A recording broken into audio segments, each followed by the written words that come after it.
Hello cravings! Mahilig ka ba sa fried chicken or Korean fried chicken? Para sa'yo ang dish na to for today's video. Ang gagamitin natin dito ay yung boneless chicken thigh or kaya naman ay breast chicken. Hiwain lang natin sa gusto nating laki. Hinugasan natin ito at maglalagay tayo dito ng suka, asin, then i-mix natin at lalagyan natin ng tubig. Makakasigurado kayong mawawala ang lansa ng ating mga chicken. Then kailangan natin itong ibabad kahit mga 30 minutes. At para naman sa ating butter, gagamit tayo ng cornstarch. Mas madami ang cornstarch kesa sa all-purpose flour. Then maglalagay tayo dito ng baking powder, ng asin, ng paminta at saka ng magic. Mix lang ulit natin, then maglalagay tayo dito ng tubig. Mas okay kung ang gagamitin natin tubig dito ay yung malamig na tubig. Dahil para maging mas crispy at saka maging firm yung ating butter. At kapag nakuha nyo na yung ganitong consistency, okay na yan. Doon naman tayo sa ating binray na chicken for 30 minutes. Huhugasan natin ito at i-drain natin yung mga natirang tubig.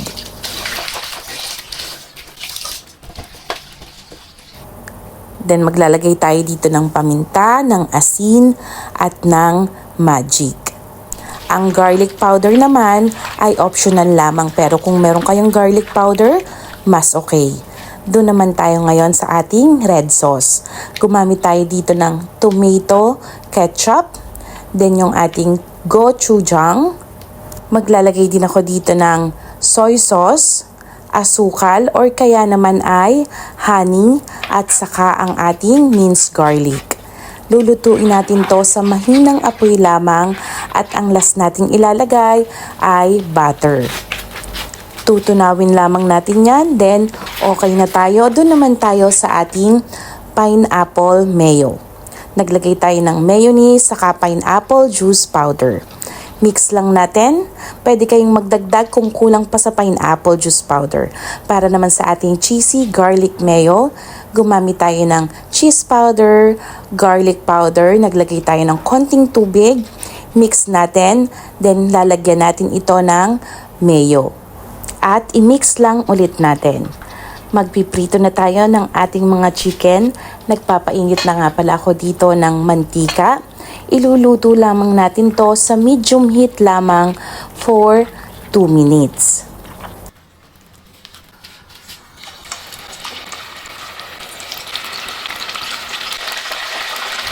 After ng 2 minutes, hanguin natin ito at kailangan natin itong i-double fry para mas crispy.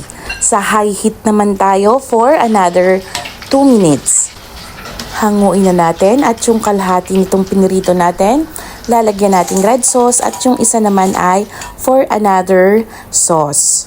Dahil madami tayong chicken kaya hindi natin inubos, kinabukasan naman yung ating mga natira. I-mix lang natin itong may red sauce, then ilagay natin sa ating plate. At lalagyan natin ito sa ibabaw ng pineapple mayo at ang ating ginawang cheesy garlic mayo. Pwede din kayong maglagay dito ng sesame seeds kung meron. Dahil wala ako ngayong sesame seeds kaya hindi na ako maglalagay. Naglagay nga pala ako dito ng dried parsley na optional lamang. Meron tayo ditong pickled radish. Siyempre ang ating rice because rice is life. Sana ay nagustuhan nyo cravings ang ating siguradong napakasarap na dish ng chicken na magugustuhan ng lahat. Ang ating ingredients lalagay natin sa last part ng ating video. Thank you cravings! Masarap?